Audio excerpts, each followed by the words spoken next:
Hello, everybody. Good morning and welcome. This is the third in a series of 5 webinars organized by Cancer Patients Europe, and it's linked to the European Week Against Cancer. I'm Tamsin Rose, your moderator for this series of webinars. So, just a quick check on housekeeping elements for you.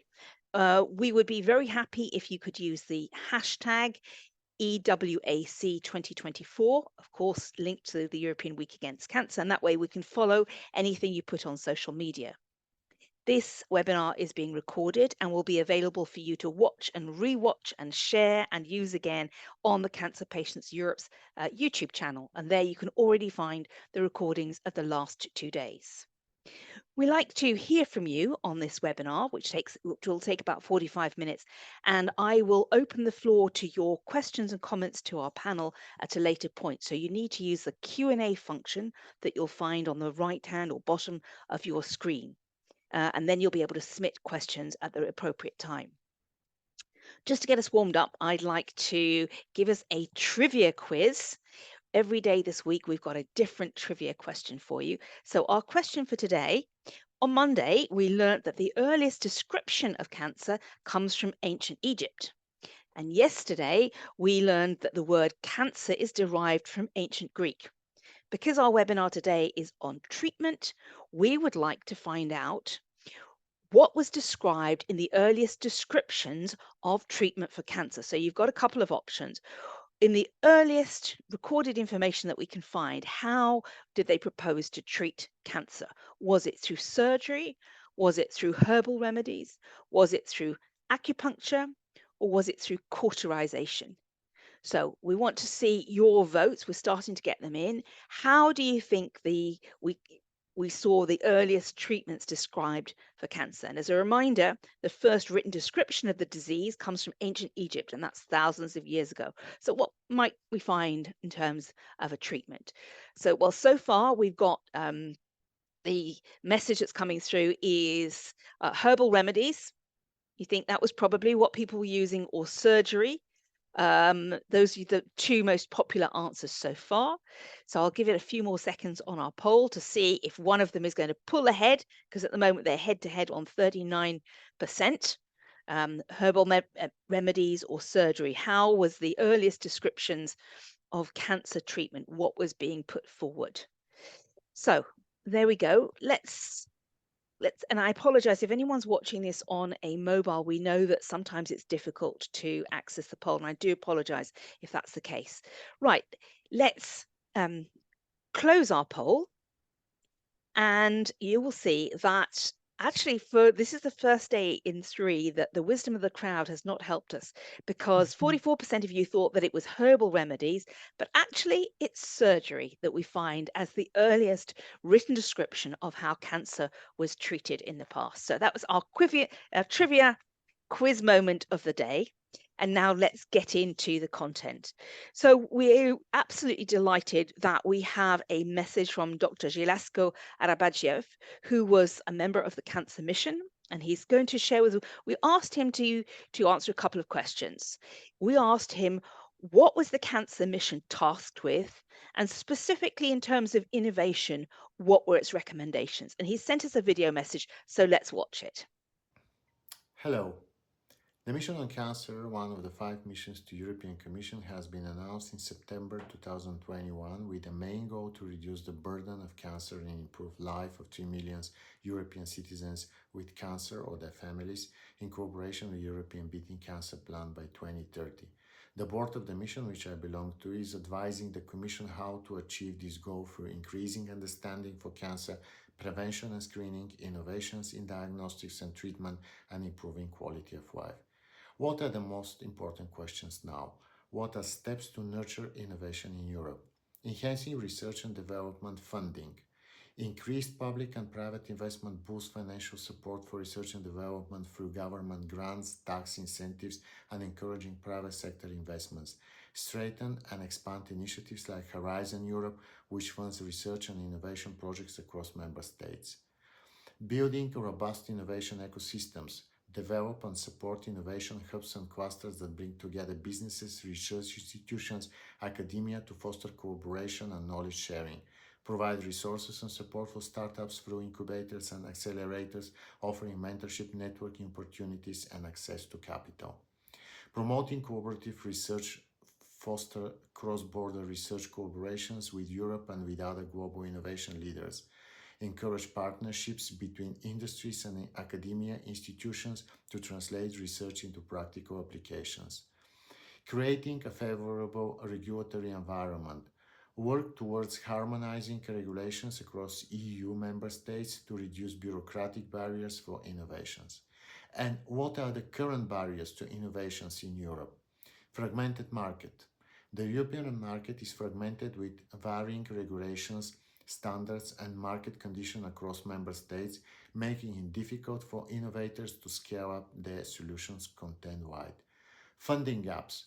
While there is a significant funding for early stage research, there is often a gap in funding for later stage development and commercialization, which can stifle the growth of innovative startups. Skills shortages. There is a shortage of skilled professionals in key areas such as technology, engineering, and science, which can limit the capacity for innovation. Cultural barriers. Risk aversion and a lack of entrepreneurial culture in some regions can inhibit innovation and willingness to invest in new and unproven ideas. Bureaucratic hurdles. High levels of bureaucracy and administrative burdens can slow down the innovation process and deter potential innovators from pursuing their ideas. Limited collaboration. Insufficient collaboration between industry and academia can prevent the effective translation of research into practical and commercial applications. How can policymakers and healthcare stakeholders cooperate to build upon previous successes and overcome remaining challenges in promoting widespread adoption of innovative cancer treatments? Policymakers and healthcare stakeholders can collaborate to promote the widespread adoption of innovative cancer treatments by leveraging previous successes and addressing ongoing challenges through several strategic actions. Form coalitions that include government agencies, healthcare providers, pharmaceutical companies, patient advocacy groups, and academic institutions. Encourage joint ventures between the public and private sectors to pool resources and expertise for research, development, and implementation of new treatments. Implement adaptive clinical trial designs to allow for more flexible and efficient testing of new treatments, ensuring quicker and access for patients. Increase funding for cancer research through grants, subsidies, and incentives to support the development of innovative treatments. Support investments in cutting-edge technologies like precision medicine, immunotherapy, and gene editing. Provide ongoing education and training for healthcare professionals on the latest cancer treatments and technologies. Launch awareness campaigns to educate patients about new treatment options, encouraging informed decision making and practical and clinical trials. By integrating these strategies, policymakers and healthcare stakeholders can build on past successes and effectively address the challenges hindering the widespread adoption of innovative cancer treatments, ultimately improving patient outcomes and advance fight against cancer. Thank you. Thank you very much to that. That was a very comprehensive overview of the different things that policymakers could do. And just to highlight a couple of things that he said at the end, he sort of listed the recommendations. So, we need to get coalitions of all of the different stakeholders to come together to pool the resources, pool their skills, pool their expertise, working towards that. We need to look at making sure we've got innovative clinical trial design so that patients have much more flexible access and therefore faster to get it through. Um, Apologies, I think my video has stopped. It also said he called for incentives and investment in the most innovative treatments, and I know we'll touch on that in the next conversation. He called for upskilling and training for professionals so they are aware of the latest developments. And he also called for patients to be part of awareness raising so they're also understand and aware of what new things are out there, and they could therefore actively be engaged in seeking those treatments. So clearly there's a whole range of different options that he's put forward for us to discuss. And I have a brilliant panel who are with me who will help us explore a little bit more on how we get more innovation in treatment. So let me introduce our panel. I have Dr. Eleni Tolma, who is also a member of the Cancer Mission Board from Cyprus. So of course she shared some of those conversations with Mhm. Dr. Arabadziev. I have Oriana Souza, who is a psychologist and a patient advocate, and Fanu Chaic, who's the Associate Director for EU Government and Public Affairs at the Merck Group. So welcome to you all. Now, before I go to you with the questions, I have another poll question for you, the audience, that I'd like to ask. So we heard some recommendations from Dr. Arabadziev on what we could do to improve things, but let me ask you what you think are the factors that have the greatest influence on patient access to innovative treatments. So we've got a poll at the moment, and you can choose what are the things that could have a difference, which have the greatest influence. Is it around the costs? Is it around reimbursement policies? Is it the access to clinical trials? Is it the physician knowledge and prescribing practice, or is it the lack of information? Now, you have 2 votes. You can choose 2 out of those 5 options. So would you like to select which you think could have the greatest influence? In other words, if we tackle those issues, it would have the biggest difference improving access to innovative treatment. So you can choose 2 of those different out of 5, and we'll start to see some messages coming through. So there, I can see that at the moment, one of the strongest messages we're getting is its reimbursement policies and the physician knowledge and prescribing practice. So if reimbursement mechanisms are in place, and I know that we talked about that already yesterday and the day before, which is making sure that there is a speedy movement for integration into health systems once something's been approved.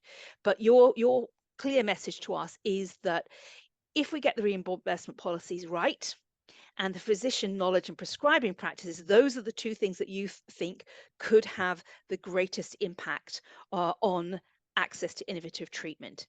That's closely followed by the high costs of treatment, which we need to affect, and the lack of information.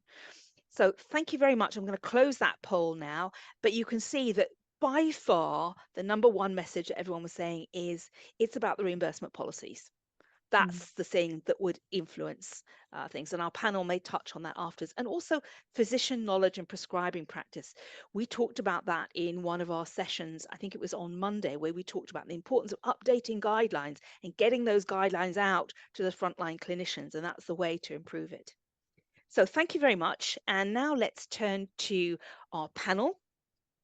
And Dr. Eleni Tolmak, I'm Hi, going to start with you. Hello, good morning. good Can you morning. give us an overview? Obviously, you sat with Dr. Arabadziev in the Cancer Mission for the past 2 years. What have you seen in terms of innovation regarding treatment, and what's the next line of innovation that's coming that we need to prepare for?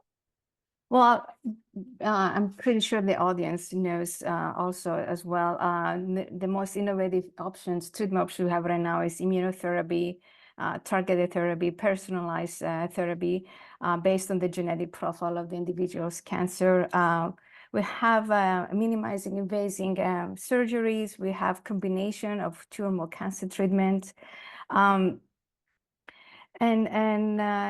what we're moving forward, we want to see overall increased survival, improved quality of life. We want to see more use of personalized treatment, use of technology. We want to use also more effective and less toxic therapies.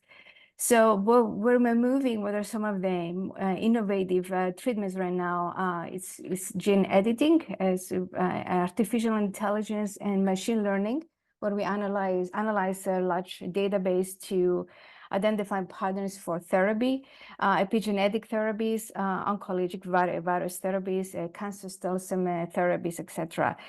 The other thing I wanted to say is that a few days ago, I was participating in what is called the Cancer Medicines Forum, organized by the European Organization for Research and Treatment of Cancer and the European Medicine Agency. And there is a movement to move towards what is called treatment optimization. And these are the clinical trials that happen after the drug has been approved in order to make sure we know how to optimize the effectiveness of the drug or the treatment among different subpopulations, specific populations, and not just the general population. And there were two quotes that I retained from that forum that was said from two speakers. The first one is that oncology is treat people and not just tumors, and just shows the emphasis that we'll give now in science, not just extending the life of the cancer patient, but also the quality of life. And the other quote that really impressed me, it was we need to ask in the future what kind of patient has a disease and not what kind of disease the patient has. And then again, it gives emphasis on the individualized, precise medicine.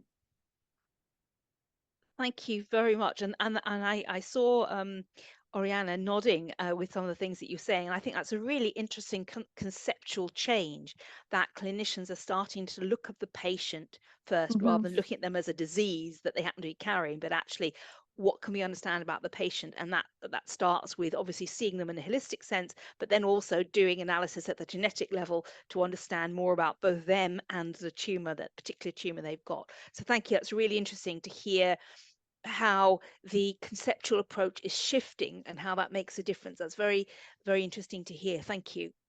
Franjo, let me come to you next, because when we asked people what were the factors that have the greatest influence on patient access, two issues came through. It was reimbursement issues and physician knowledge and prescribing practice. We just heard a little bit from Dr. Tolma about how physicians are changing their approach. For you and from your perspective, what are the current barriers to entry when it comes to innovative treatments accessing the EU market? Thank you, Thompson, and good morning, everyone. Very pleased to be part of this panel. I could echo a lot what has already been said, especially by Mr. Arabadiev. Maybe let me start first by introducing myself. So my name is Franjo Čajić. I work for Merck, which is the world's oldest pharmaceutical company with more than 350 years of history in innovation. But today I also speak on behalf of the FPA Oncology platform, which is a group of 20 companies and 17 national trade association working on shaping policies that are aiming to enable innovation, but also speed up access and support the objectives of both Europe's Beating Cancer Plan and Cancer Mission. And indeed, it's in our vision that every patient in Europe should have access to the cancer care and treatment that they need. Now, coming back to your question about also what the barriers are in terms of accessing treatments in the market. Well, first, let me start by saying that the first barrier to innovation is that innovation happens at all. And in cancer, there is so much unmet medical needs. It's a complex disease, as we all know, and unfortunately, not always there is a cure. But that is why we need to make sure that we value incremental innovation, which is important, and that we work with patients and make sure that we make scientific progress in the areas that matter most to them. And this is also how science works.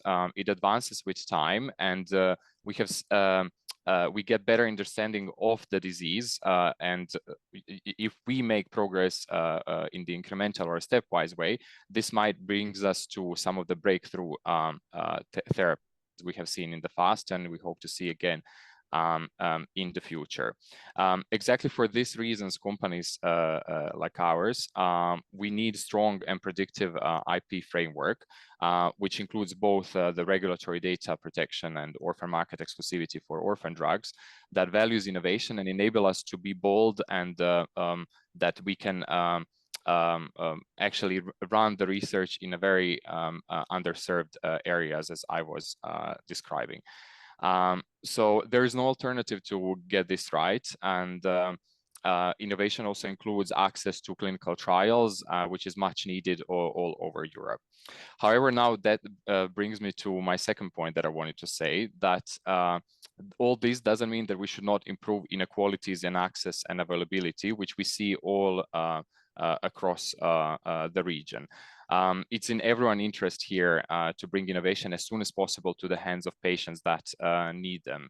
And myself, I'm originally from Croatia, and I personally hate the idea that some of my friends or family members living there or in the neighboring countries might not be able to access the best available treatment at the same time as somebody living, for example, in the United States and America or in Germany, for example. But even in some bigger countries in Europe, like in Germany or Spain or in Italy, there are still inequalities between the regions, and we need to crack them down. And now those inequalities span from slower regulatory process to late initiation of market access assessment, but also to duplicative evidence requirements, as well as reimbursement delays and local formulary decisions. As I said, these challenges also vary significantly within and between the countries. And for this reason, it's very important that we have this kind of multi-stakeholder dialogue at both EU and national level, and that we really work together towards solutions that will enable us first bring the innovation to the market and then bring it to the hands of the patients. And I'll pause here. Thank you very much, Franjo. And again, you highlighted something that we talked about on day one, which was looking at inequalities, and they're quite extraordinary. We looked at inequalities in terms of prevention tools, and there's huge differences in access to the HPV vaccine or other prevention and screening tools. So, and that carries right the way through to treatment as well. Oriana, let me bring you in. You are a patient advocate. I'd like to get your, and you were nodding quite a lot when you heard our previous two speakers.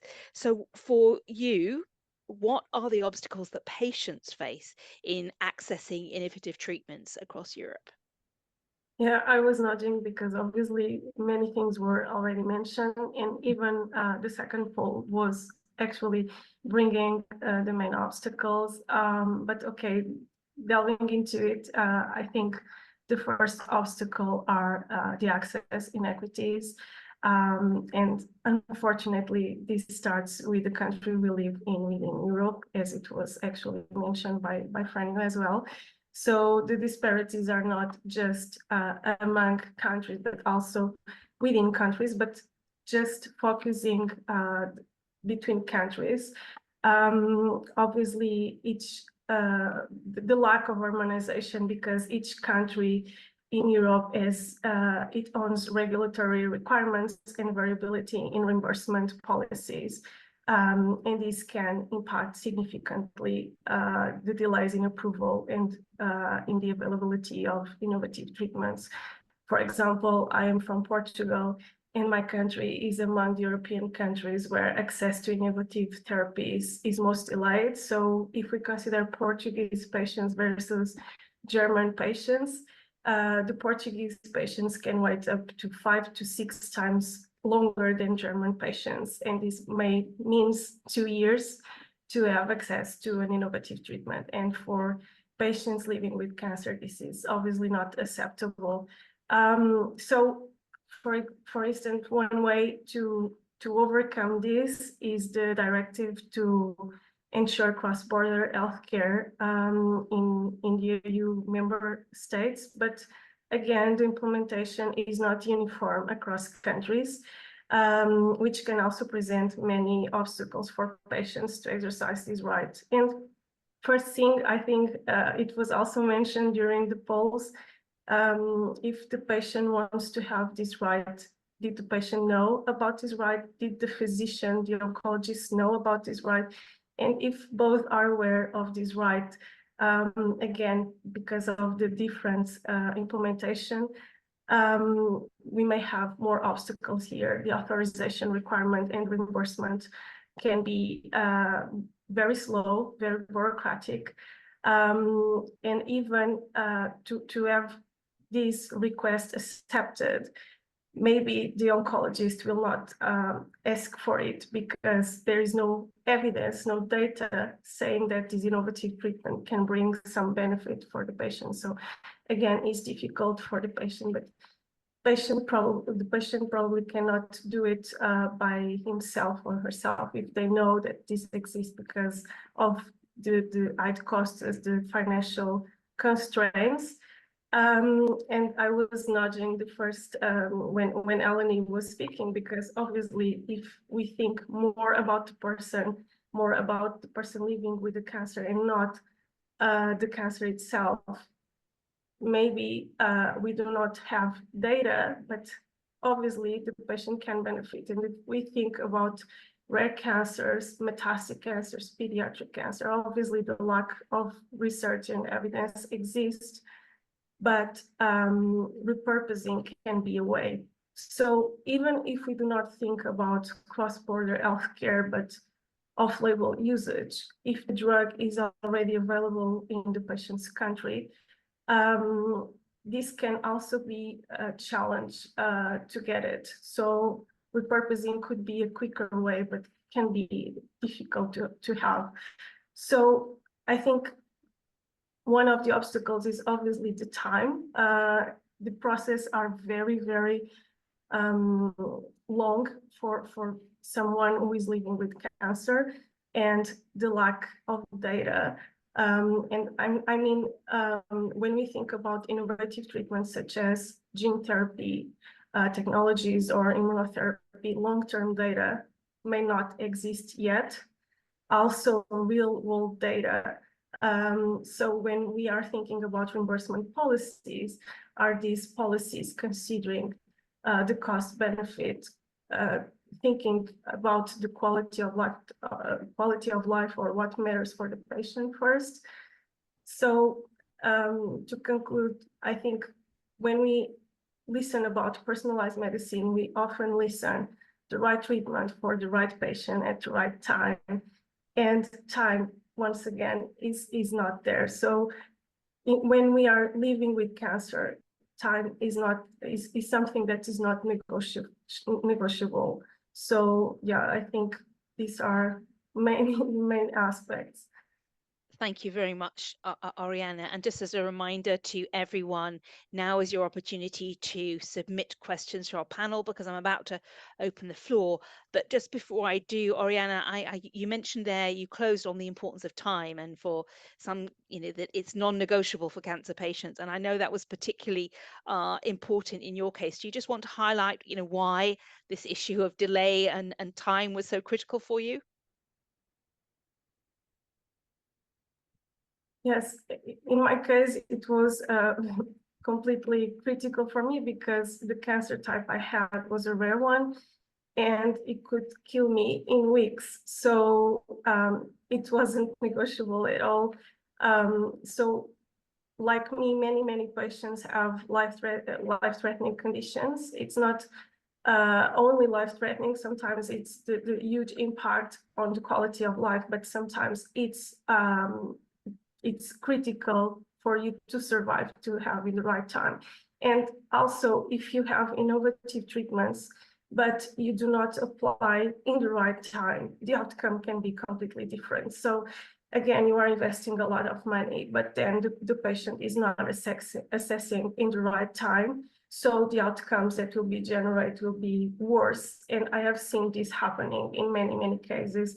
The patients may be assessing, but they are waiting to have the reimbursement policies and all the bureaucratic system. And when they have it, it's too late, unfortunately. So sometimes the technology is there, the treatment is there, and it's really good, but is not the patient is not reaching it in the right time. So that is the point. Thank you, Oriana. We've had a question that's been submitted from the public, so I'm going to invite anyone on the panel is welcome to answer this. And this is linked to the new HTA regulation that is going to take effect as of January 2025. So we're counting down to that. And it has an element in it called the joint clinical assessments. So once that's in place, this question is, do you think this will result in easier or quicker access for oncology treatments, innovative treatments? Does anyone on the panel have a comment on that? Franjo, yes, please go ahead. Yes, very happy to comment about that. And thanks a lot for the question.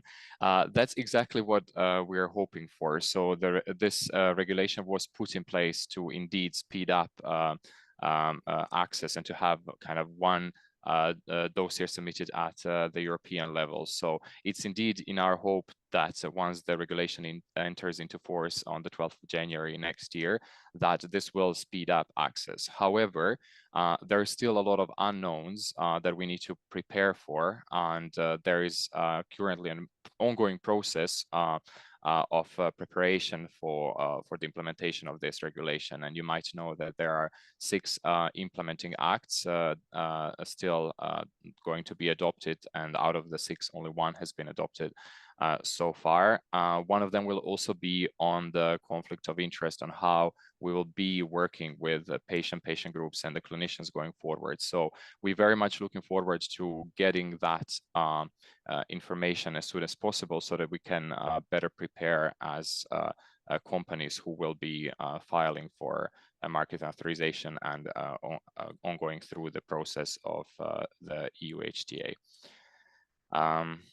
I hope that answers the question. I think so. That's great. Does anyone else want to comment? If not, we'll go ahead on to the next question. I'm curious to hear your views. At the end of Dr. Arabiajev's video, he said, you know, how do we fix all these things? And he started by saying you need a coalition of all the stakeholders together. You need governments, you need payers, you need patients, you need industry and clinicians coming together to really get to grips with some of these things, you know, addressing the issues that Oriana has just talked about. You know, if you don't have real world data, if you don't have long-term data for some of these new things, how do you address it? If there are bureaucratic hurdles or admin hurdles, how do you address it? And I wonder if any of the panel would like to give us a little vision on what would these hubs look like if you get the stakeholders together to address some of these things, to look at, you know, innovative clinical trial designs and others.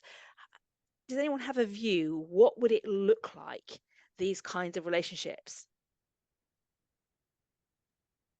Maybe I can Yes, start. please go ahead, Oriana. Well, I think it can be more personalized. It can be more the reality of the patient instead of the research itself, because we know that many times researchers are not considering what really matters for the patient. So I think if we all work together is the only way to know exactly what are the needs.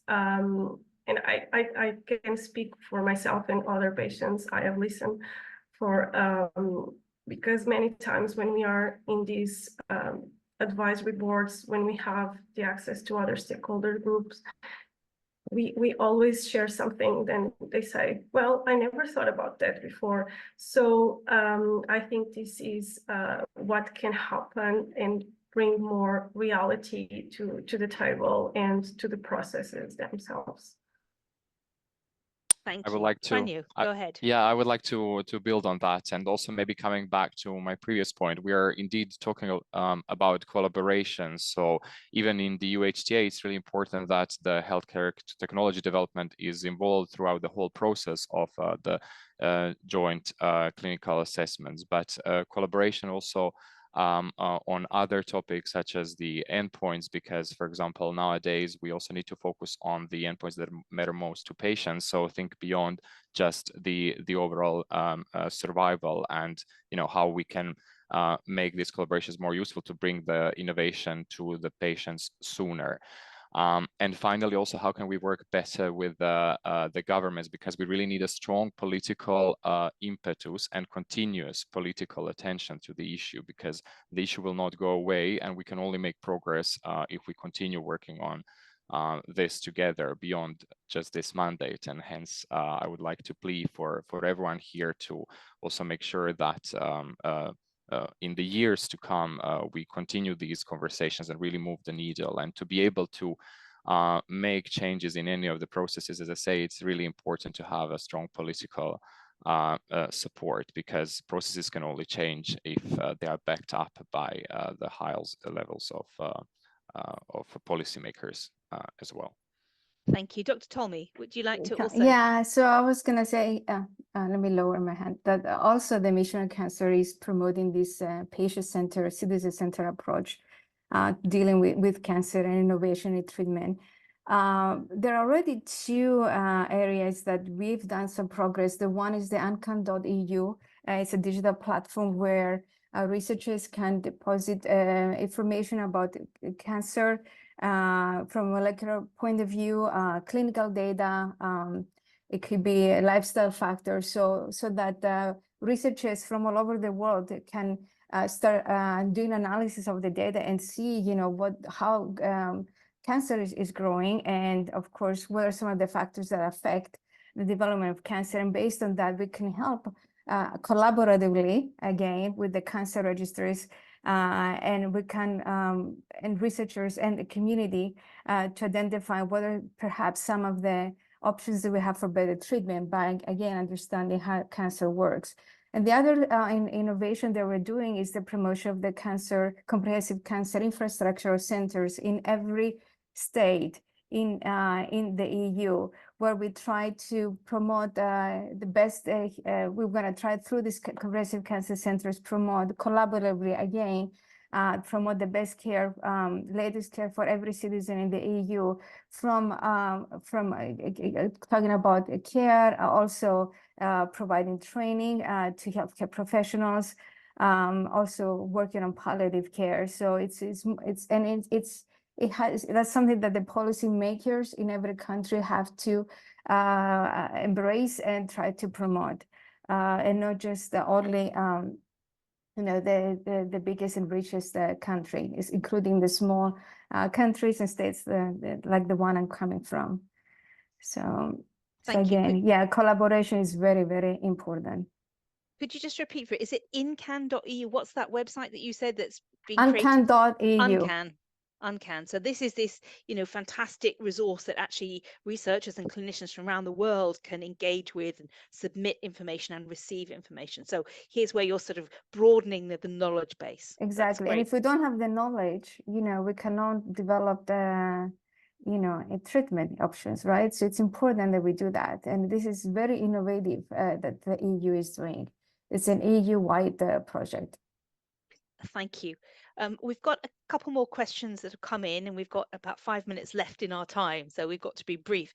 First question is saying, what should be the research priorities to improve patient outcomes through innovative treatment? So who wants to pick up on that? What should we be prioritizing in our research? Well, I can say from my work with adolescent and young adult cancers that one thing that we try to prioritize the mission on cancer is focus on this population. We want to promote the better treatments with less toxic effects, especially late side effects. Some of our young cancer survivors experience these effects more than the actually primary treatment. So this is definitely one area that we are focusing on. And of course, as I said before, we want to also focus more on precision medicine. Thank you. Anyone else want to briefly comment on that, our research priorities? I maybe alluded a little bit to this in my speech when I was talking about unmet medical needs. But yes, in any event, just want to say again that it should be aligned also with patient expectations, and it should be with patient involvement. Thank you. Let's try and squeeze in our last question, and it's, I think, a bigger challenge from Zoe Parker, and she's saying, look, we've got doctors that are in full burnout, absolutely stressed with work overload, and yet we also need to take the time to engage properly with patients and to communicate all of these issues fairly and clearly to patients. So how do we deal with the fact that the clinicians are overworked and stressed, and patients have more demands and want more information, want more time? That feels like a very closed, vicious loop. Oriana, is there anything you want to say about the fact that that's already a very difficult environment? We can't add on a lot more onto that strained relationship. I think it's important to have networks and these platforms that can speed up the access to the knowledge and information, having these contacts, and maybe some new figures may arise in the healthcare system, like patient advocates are really important to bring these new innovative treatments information. So the cooperation between all and having, it's like Eleni was telling about this platform, this website. There is the places for the information, so people need to know as well how to access, because then if it's everything in one place, it's faster for everyone.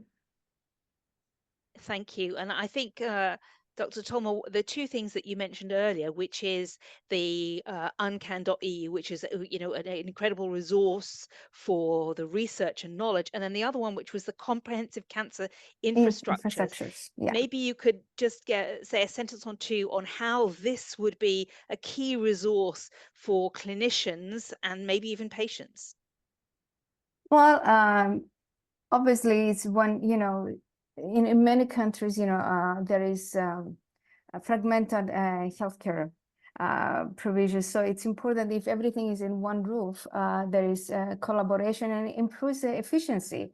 I think that's the key. How do we improve efficiency of healthcare? And in fact, there is a project going on in the EU, and attended the webinar they've done, identifying what are some of the factors to, I think there are 7 or 8 factors that promote efficiency of care. So definitely this is something, the EU is investing on, but it has to be also from the member states, the capacity to do that and the willingness to do this. So patients don't have to transfer and go to a different state to have the optimal, the best healthcare possible.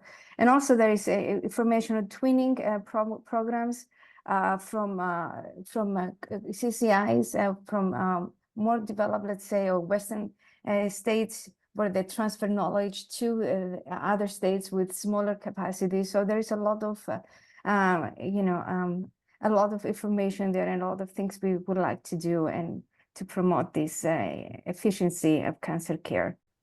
Excellent. Thank you very much. We're coming to the end of our webinar, and just as a reminder, you will all get a follow-up email from us, and we will put in there the links to the projects that we'll ask Dr. Tolma to provide to us. So the things we mentioned, we'll make sure you get that as a resource. So I'd like to say a warm thank you to Dr. Eleni Tolma, to Oriana, and to Franjo. And I'd just like to conclude by saying, we like to conclude with a call to action. We're at the moment of change. There's a new set of parliamentarians and a new college of commissioners, and they will receive all of the work that's been done, including the Cancer Mission and its great set of recommendations, but they will have to think about their to-do list for the next 5 years. And what we would say from this, our conversations about innovation in treatment, is that there is a whole new game in town.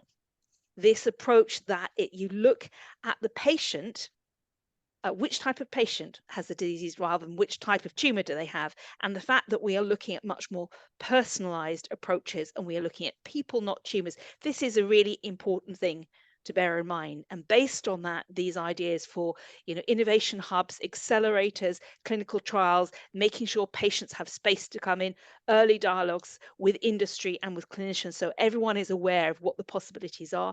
And also this, the comprehensive cancer infrastructures, when we're talking about personalized care, personalized medicines, understanding what particular tumor each person has, that needs a lot of testing, it needs laboratories, it needs infrastructure. So I think our recommendation, our call to action to this new mandate would be to build on the legacy of what's just been developed here and take it further. The pathway has been set out. We need to streamline our regulatory processes and HTA procedures. We hear that there's a possibility through the HTA new regulation, but we still got gaps on how it's going to work, and that this could be key, and that a patient-focused approach to both accelerate and facilitate access to innovative treatments is a key priority and will make a huge difference to outcomes. So thank you all for participating today. Tomorrow's session is going to be on the issue of survivorship. Thank you, and see you again.